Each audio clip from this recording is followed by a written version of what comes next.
विवेकानंद शास्त्र नाम उस हिंदू हृदय सम्राट के चरणों में युग युग का प्रणाम। क्या बात, बहुत बढ़िया। गोस्वामी तुलसीदास जी महाराज की चरण वंदना करते हैं।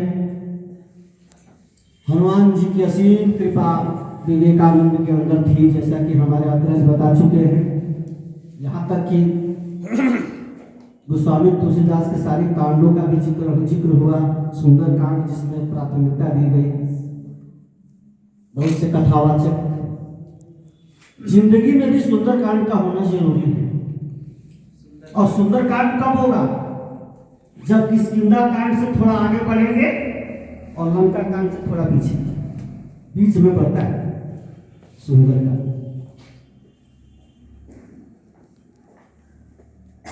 बीच में सुंदर कांड का होना जरूरी क्यों है? देखिए, सुंदर कांड, अभी हमसे कुछ लोग, हम भी टीचर हैं भाई, प्रोफेशन है, हमें टीचर लोग पूछते हैं बहुत सारे, सर सबसे ज्यादा भ्रूण हत्याएं सुंदर कांड में हुई। हनुमान जी ने गर्जना किया, कितने लोगों का बात हो गया,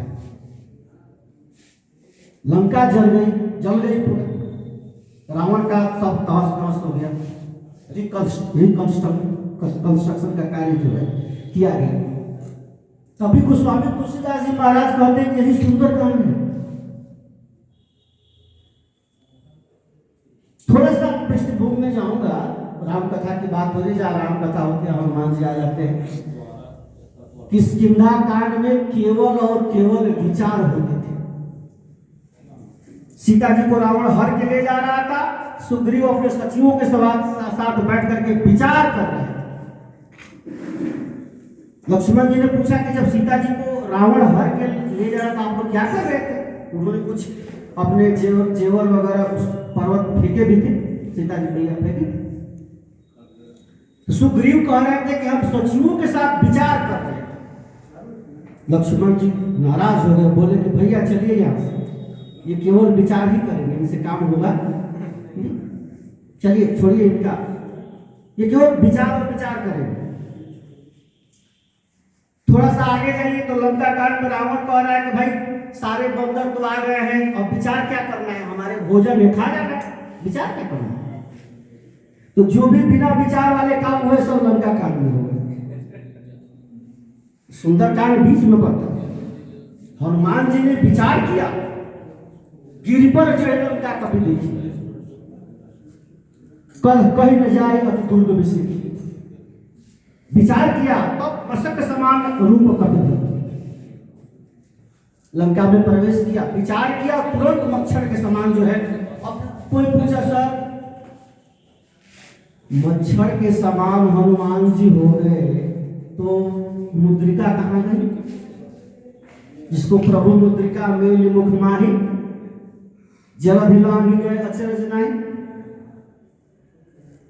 ये बातें हैं, कुछ डिस्कस करने की बातें, जैसे धर्म की बातें हैं या शास्त्र की बातें, टेक्नोलॉजी की बातें हैं। पर रावण के लंका में सब 52 हाथ के होते थे, तो मच्छर भी तो चूहे बिल्ली के समान, कुत्तों के समान होंगे। और कुत्ते के साइज के अगर मच्छर होंगे तो मुद्रिका छुपाना कोई बहुत बड़ी बात नहीं, क्योंकि वहां के मच्छर कैसे होते थे, यहाँ के मच्छर नहीं। हनुमान जी ने जो रूप धारण किया कि मशक समान रूप कपिधरि, वो यहाँ के मच्छर नहीं, वहां के मच्छर, जहां 52 हाथ से कोई कम होता ही नहीं।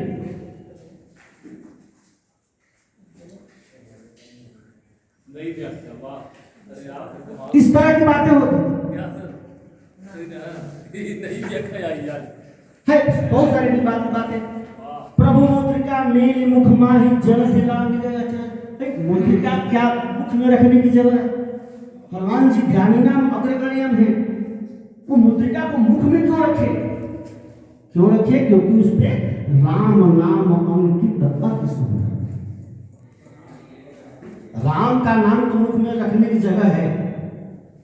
और हनुमान जी ने विचार किया कि ये मुद्रिका है, इसको तो मुख में रखने की जगह तो नहीं है, लेकिन इस पर राम नाम जो लिखा गया है वो जरूर रखने की जगह है, इसलिए प्रभु मुद्रिका मेल मुख माही, जलधि लांघि गए अचरज।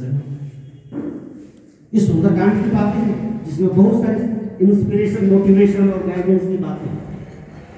आजकल 3 वर्ड में अंग्रेजी खड़ा हो गया sir. I like it, I love it, I live it.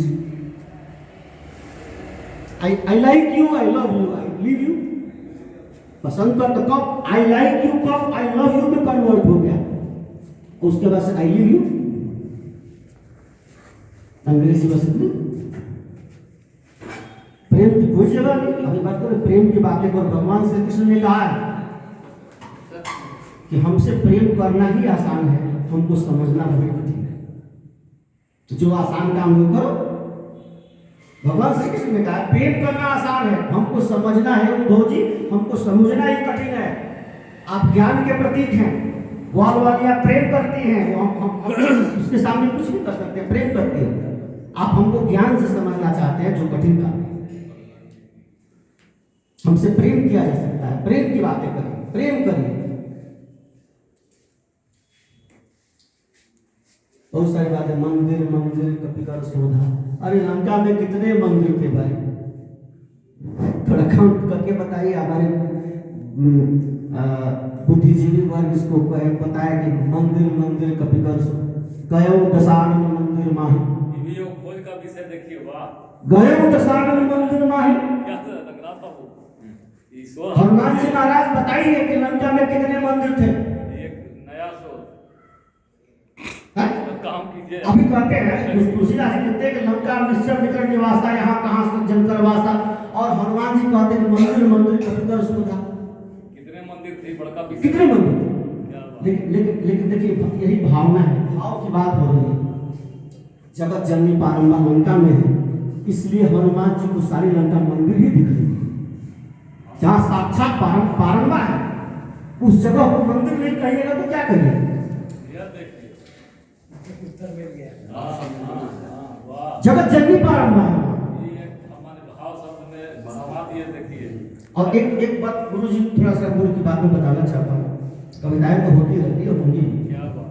वाह, अगर भगवान राम की कृपा आप पर हो तो कठिनाइयां आएंगी लेकिन सफलता मिलेगी। लेकिन जगत जननी पारंबा अखिल विश्व नायिका त्रिपुर सुंदरी माँ भगवती की कृपा हो जाए तो समस्या आएंगी ही। हनुमान जी जब लंका में गए, जा रहे थे तो भगवान राम की कृपा थी, सुरसा आई, लंकिनी आई, सब हुआ। आते वक्त सीता मैया की कृपा थी, भगवती की कृपा थी, कुछ भी नहीं हुआ। रावण की सारी लंका जला करके सकुशल वापस लौट जाना, यह माँ भगवती पारंबा की कृपा है। माँ की कृपा होती है तो विघ्न और बाधाएं आती ही नहीं। विवेकानंद जी महाराज पे माँ की कृपा थी, साक्षात पारंबा की कृपा थी। जो कल शंकर सुमन केसरी, सुमन केसरी ने हमको बहुत डांटा गया, मत बोलो ऐसे। शंकर स्वयं केसरी हनुमान जी महाराज अष्ट सिद्धि नव निधि के दाता है। अष्ट सिद्धि में लोग बताते हैं, रघु माँ गरिमा वो सब जो लोग बताते हैं, पंडित जी लोग बताते हैं। ये नव निधि क्या है भाई? जो भाग्य में लिखा होता है वो कहते हैं उसको पुराना धन मिल गया, भाग्य में लिखा था। हनुमान जी वो भी चीज दे देते हैं जो भाग्य में नहीं लिखा होता है, इसलिए इसको नव निधि, नया निधि कहते हैं। नया निधि के देने वाले हैं, जो भाग्य में नहीं है वो भी दे देंगे, इसलिए उनको अष्ट सिद्धि नव निधि के दाता कहते हैं। नौ मतलब नया, नौ मतलब 1 2 3 4 और 9। शास्त्रों को समझने की जरूरत है। हम प्रधानमंत्री चंद्रशेखर जी हमारे कविता को बहुत लाइक करते हैं, तो उस कविता को हम थोड़ा शेयर करना चाहते हैं यहाँ इस मंच पे। कि नफरत के अंधेरों को मिटा क्यों नहीं देते, नफरत के अंधेरों को मिटा क्यों नहीं देते, चाहत के नए फूल खिला क्यों नहीं देते, चाहत के नए फूल खिला क्यों नहीं देते, दिल में उगा रही है जो अलगाव की फसलें। कभी जी ध्यान दीजिएगा, कि दिल में बचे खुचे लोग हैं बहुत जोशे से मैं विशेष बिल्कुल बिल्कुल मैंने बहुत पहले ही कर दिया था। हमें ये नहीं जरूरत कि ऐसे युवाओं की जरूरत नहीं जो अपनी कविता को आके लेके चले जाए बस हो गया। एक छोटी सी घटना है। एक टेम्पू वाला का पीछा एक हीरो होंडा स्प्लेंडर वाला कर रहा था। अच्छा। टेम्पू वाला का पीछा बीच में रेलवे क्रॉसिंग पड़ा। टेम्पू आगे निकल गया, हीरो होंडा वाला पीछे पीछे रह गया।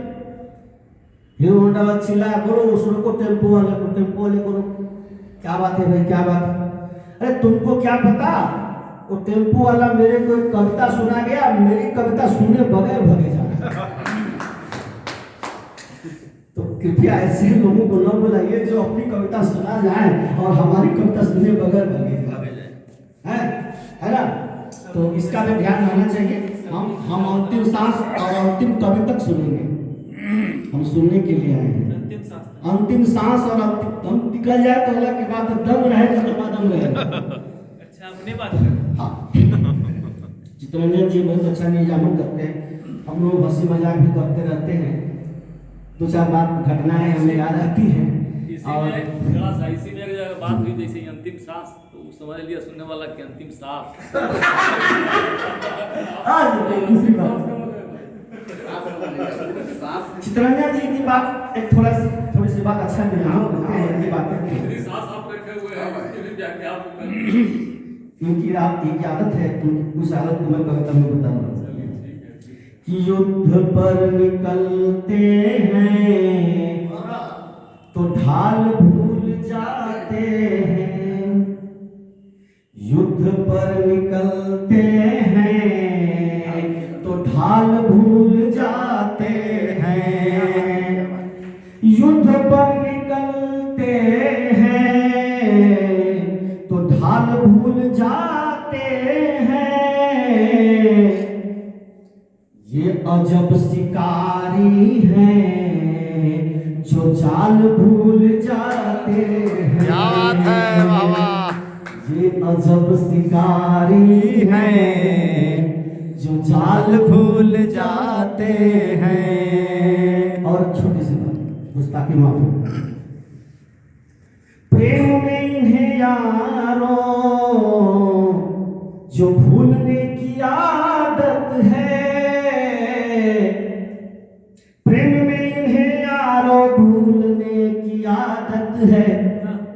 होठ चूम लेते हैं तो गाल भूल जाते हैं। होठ चूम लेते हैं। जिंदाबाद। ऐसे ही है इंसान, इस तरह के दो बात में पंक्तियाँ अच्छा लगेगा तो दो चार पंक्तियाँ और सुनाऊंगा। और सुनाइए सुनाइए। सुनाता हूँ। सो भगवान राम की बात हो रही थी। तात